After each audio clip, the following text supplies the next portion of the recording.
All right, let's crack this puppy open. The date is today's date for the sell by date, so hopefully this thing is still good. If it's not, gonna have to get another one. That's acceptable. So if the meat smells a little bit, but the smell goes away, you're safe. You can also tell by the tackiness of the meat. If it's really tacky and sticky, then you definitely don't want to use it. So this piece of meat's pretty decent. Go ahead and transfer it to our tub. That's our fat cap. That's going to be on the top, and it'll basically just melt down all over the meat. And then also we can poke it to see if it's rendered down. Next, I want to trim off some of this stuff on the bottom so we get more contact with our rub against the meat instead of the fat.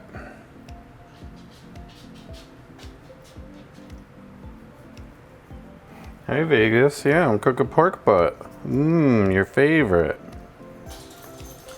Yours too, Jameson.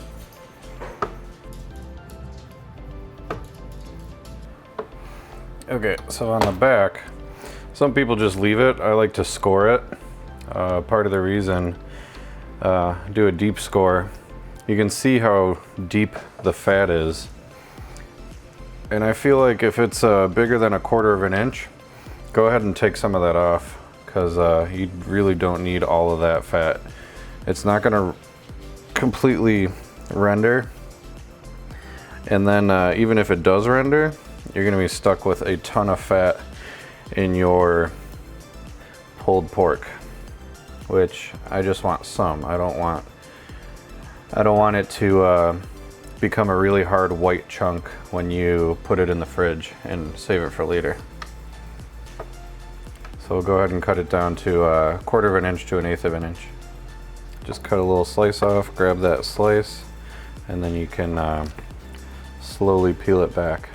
If you notice your blade isn't cutting as well, go ahead and break out the sharpening steel and straighten it up.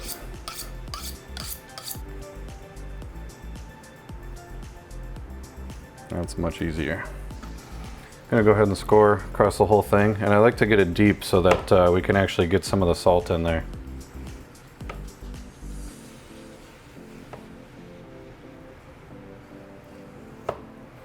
I'm going about 1/2 an inch deep.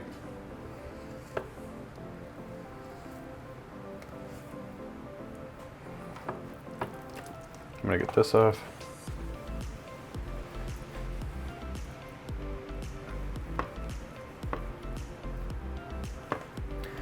We're not gonna miss this at all because you can see the marbling in here. This thing is full of fat. We just don't need all that extra.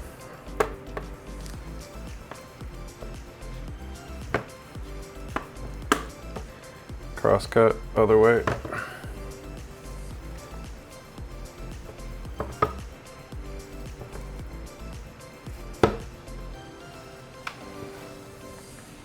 All right, go on with our Hawaiian sea salt.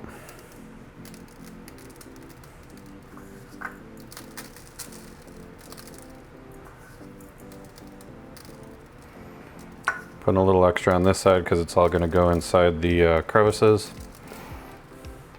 Then I've got my MSG. This will make it super delicious. Black pepper. This is going to help create that bark and add a little bit of spice. The pepper gets really mild under the smoke though, so as it cooks it won't be as spicy, so you can actually put a ton of this stuff. Got Famous Dave's rib rub.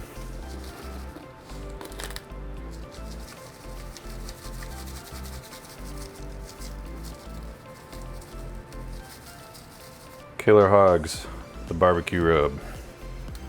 These two together are amazing. Okay, rub it all in. Make sure you get in those little cracks and crevices.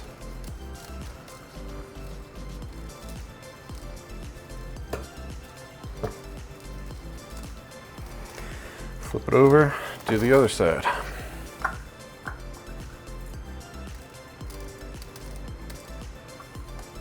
Now if you notice, I got my clean hand doing all the spices, and then my dirty hand is the one that's touching the meat and rubbing in the spices.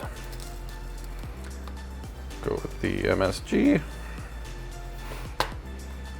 More pepper.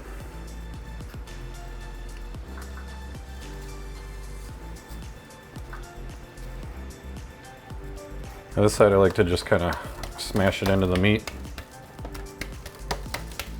because if you rub it around, you're going to screw up your distribution.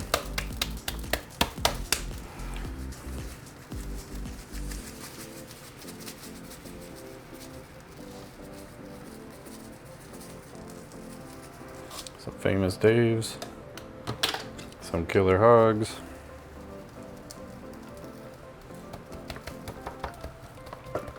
And then what I like to do to pick up the sides is just throw some right here.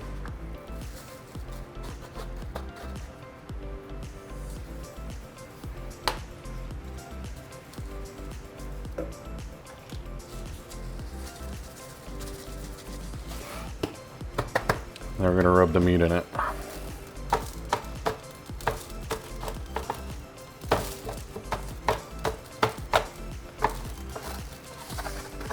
Because we're in this tub, you just go ahead and slide this all around, pick it back up, and fill in the spots that need some more. Since this is going to go top side up, I'm going to leave it like this. We're going to let it sweat for a little bit, let all those spices and salts start to break the meat down while I go heat up the smoker. All right, it's about 20 degrees outside. It's getting chilly. I'm going to fill this up, try to figure out what about a 8-hour cook time is. Then I'm gonna finish the pork butt in the oven. Got some hickory and apple chunks. So let's do hickory.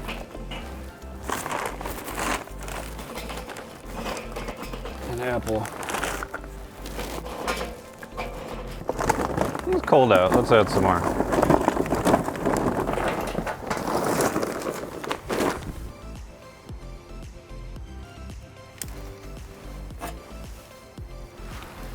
All right, that's working. We are definitely lit, we are definitely smoking. Kind of like that thing.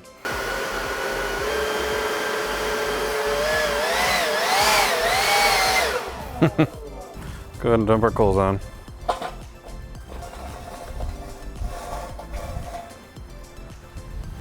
Try to even these out a little bit. Put our top on.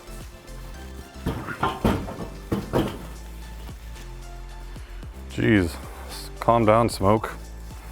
All right, we're gonna add hot water to our pan. Put in 2 quarts. I'm gonna do another 2 quarts. We'll have a full gallon in there. All right, that's it for the second one. Let's go ahead and let this puppy get up to temp. All right, I got 2 probes here. One is for grate temperature, and then the other one's gonna be for the meat. So let's go ahead and put this guy in. Woo! And we'll just leave this one here for now. Okay, meat time. Remember, we're going fat side up. See our crisscrosses? Go ahead and plop it in the middle there. Get our probe right into the meat. Stay away from the bone. Close our lid.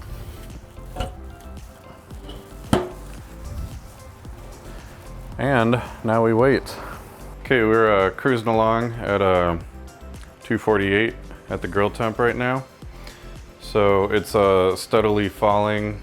I think it's gonna be staying right around that temp because yeah, we're at 250 now.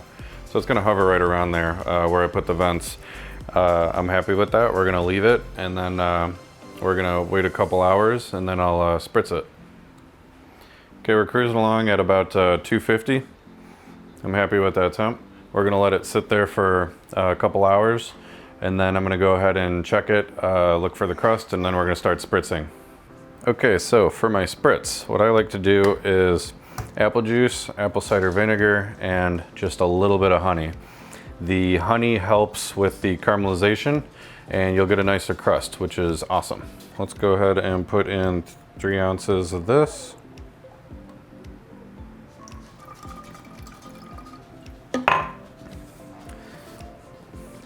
I'll bring it up to, okay, I'm doing a 1-to-1 ratio. And then for the honey, you honestly just need a tiny bit. That's it. Too much of that and you're gonna get way too much caramelization. And then make sure you shake this really well. Now let this sit, get up to room temperature. You do not want to be spritzing your hot meat with a cold spritz. It's gonna be bad. All right, it's been about 3 hours.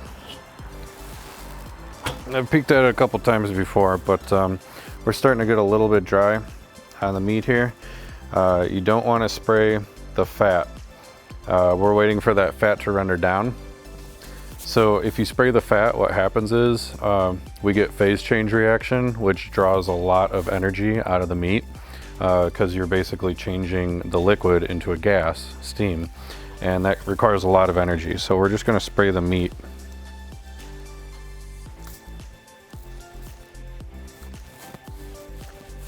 Keep our meat moist. All right, it's pretty good.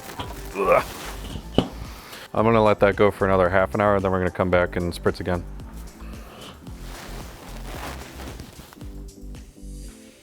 Kind of wet still, but since we got the honey in here, let's help build up that bark.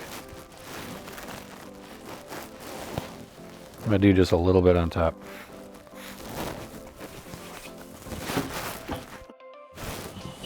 I'm gonna let this go for 45 minutes before I check it again. Okay, so I like this kind of smoky, so I'm gonna go ahead and throw on another small piece of hickory.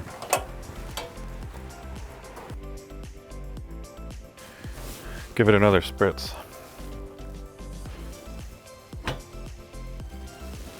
Oh yeah, it's looking good. Got good color on that. Internal temp is at 147. I'm gonna keep going till 160. Again, one little spritz on top, just to help get that crust going with the honey in here. And now I'm gonna wait until we hit closer to 160. We'll take another look at it. All right, we're rolling along. Temps are up just a little bit. Let's get a look at this. Got a nice bark form in there. I like that.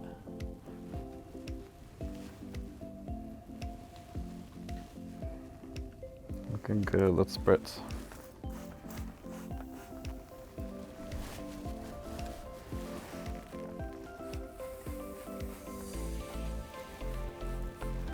Okay, we're sitting at 163. It's time to pull it. Got a really nice bark going on here.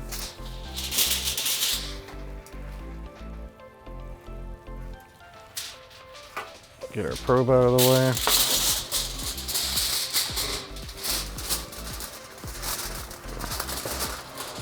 Grab the whole thing. Oh yeah.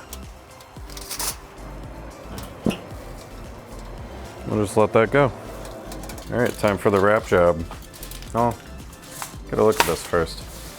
So I've got an oven going at 250.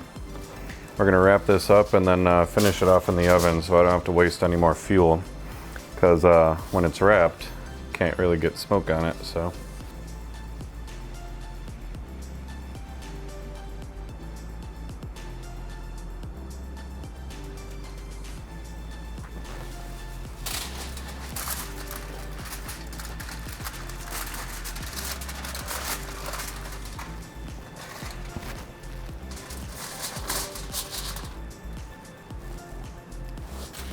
You know I'm gonna eat that. I'm gonna take the rest of my spritzing liquid. We're gonna pour it into the mix with this guy. I'm gonna rotate this long ways so that we can kind of fold the sides over. So I'm gonna create a little pocket for the end. Go ahead and dump this in.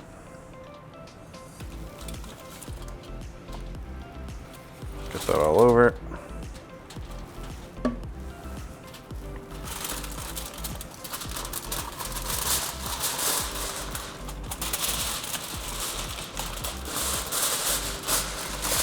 Just fold it on over.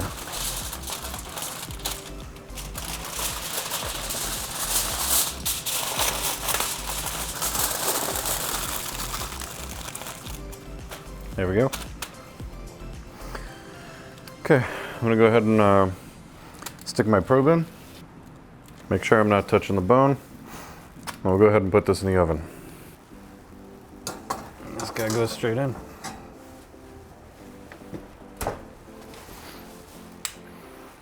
Looking for a temperature of 205 internal, and then I'll use this guy to probe it. Check temperature in different spots, but mostly I just want to stick this in and see if it's tender all throughout the piece of meat. So this is going to be a feeler test more than a temperature test. Okay, so we've hit our temp, 205. I'm going to go ahead and pull this and then probe check it, but I wanted to point this out. I got this in a one of those every plate or what you call it, one of those food services where they send you the food and then you cook it and they give you all the recipes and stuff like that. This is really cool for keeping things cold and really neat for keeping them hot too. Air is an excellent insulator and it's got a bunch of bubbles with air in it. So what I like to do is, if this thing is ready, stick it in here, wrap this up, just set it on the counter and let it sit during the resting period. And we're gonna keep the thermometer in it so we can check the temperature as it goes down, and then once it gets to 160, then I'm going to go ahead and pull it out and rip it apart. So yeah, keep these things if you ever get a hold of them. They're pretty cool. Or you could wrap it in a towel, put it in a cooler. Yeah, either way, it doesn't matter. But you have to let it sit, because if you start pulling the meat apart when it's really hot, all the steam is going to escape. So you're gonna suck all that moisture out and all the heat too quickly, and then you're gonna dry out your meat. So we want to keep all the juices contained. That way when we open it, or when we tear it apart, it's not super hot and you won't release a bunch of steam, so all the liquid stays within the meat. Got a probe. Now I'm looking at the temperature, but I'm also feeling if it just pushes right through. Yeah, there's like, I get resistance in the foil and then like the bark, and then it just kind of slides right through in all these points. So, we're done. All right, the other cool thing about this is there are gonna be some juices that leak out. You can already see them on the pan. When you use this, put it in here, when you're done with it, you can just rinse it out in the sink. So nice and easy cleanup with this thing too. Can I readjust this guy? It's over there. Oh man, we're leaking. It's all leaking out.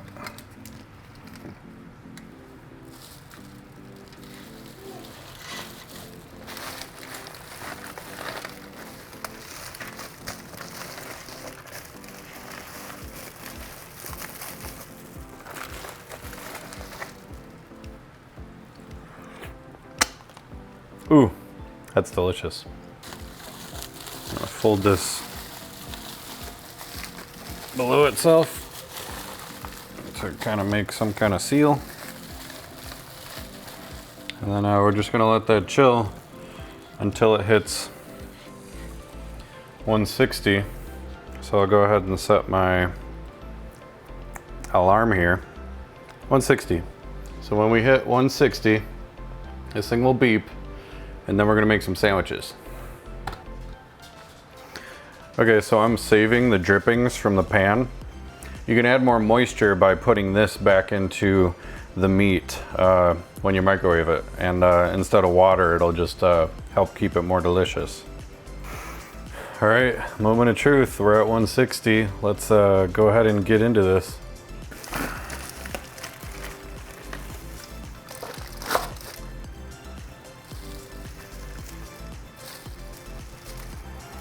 I washed this out last time, so I'm gonna keep these juices because I know it's clean.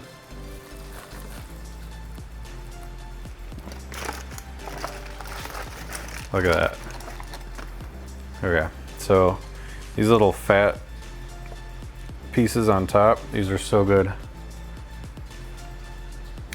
I already think I might need to add some more salt to it, but that's okay. You can do that after you shred it.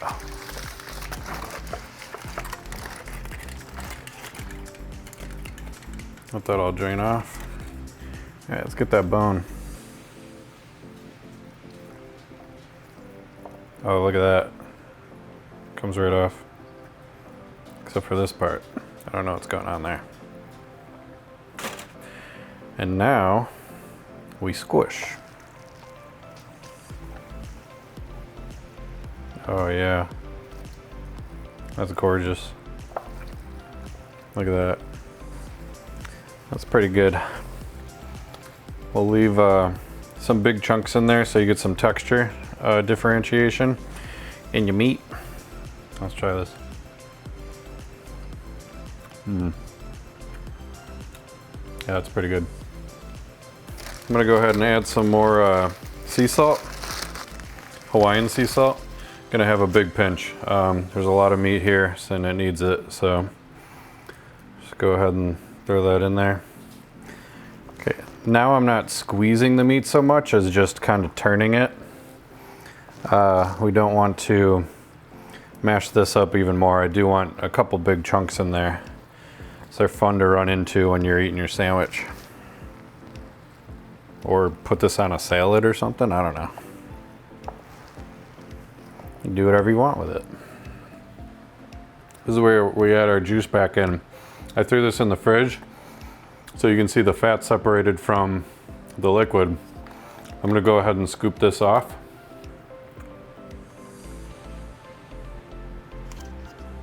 Throw this in the trash.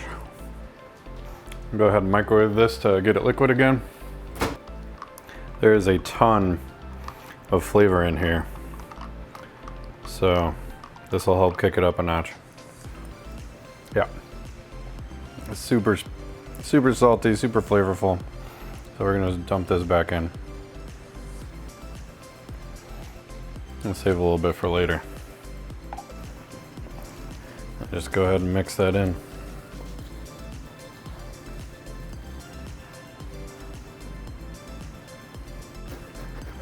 Beautiful, there we go.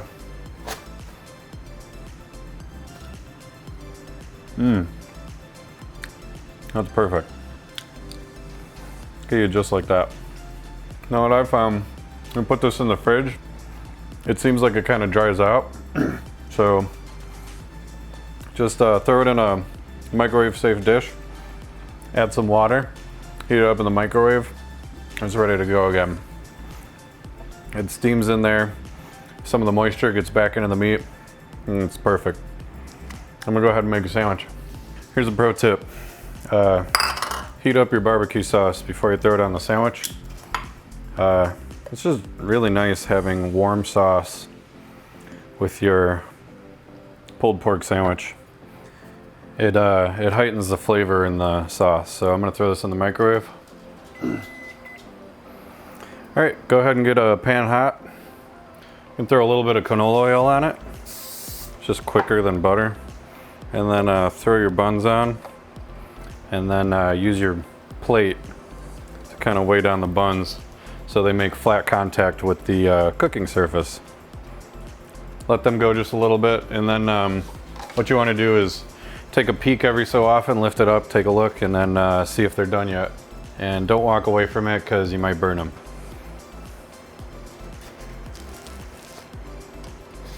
Look at that, we're getting there.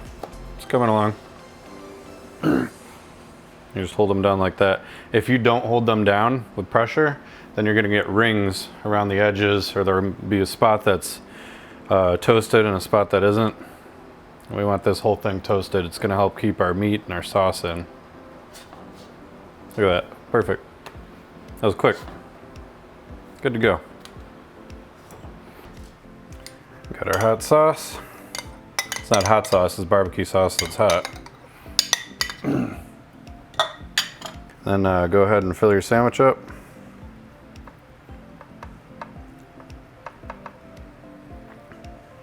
Don't pile it too high. You want to good meat to bun ratio. I like to get it just slightly taller than your bottom bun. There we go.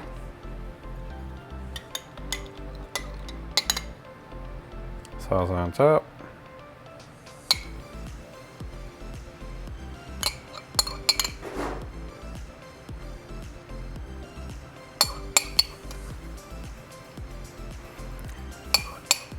A good rule of thumb is go a little heavier on this sauce than you think you need, because it's fun when it drips out. All right.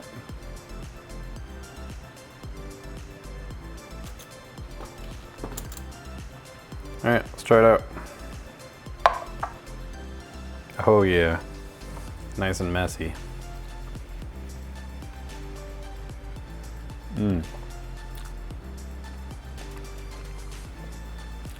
That's a good pulled pork. Way better than when you buy it pre-shredded, the pre-made stuff. There's a huge difference, you can tell. And I love the Hawaiian sea salt. It just brings a different flavor to the table. That red clay that's in there, it's just a different flavor. It blows your mind. If you've ever had Kalua pork, this is like a melding of barbecue and Kalua pork. This is awesome. Cool tip for storage, get some freezer bags or sandwich bags. I like the freezer bags, they're a little thicker, they hold up over time. It says freezer on it, so I think it's made for the freezer. And then just go ahead and size yourself out a nice little portion. That way you can reheat it from the freezer as you need it. So just go ahead and seal that up. I like to flatten this out and let the air out. Seal it back up. This will store nicely in the freezer just like that. And then when you're ready for it, just unpop the zipper, stick the frozen into a microwave safe bowl, throw it in the microwave, a little bit of water, it's good to go. Look at that, I can write the date on here, I can say what kind of pork it was. It's my barbecue Kalua pork. Yeah,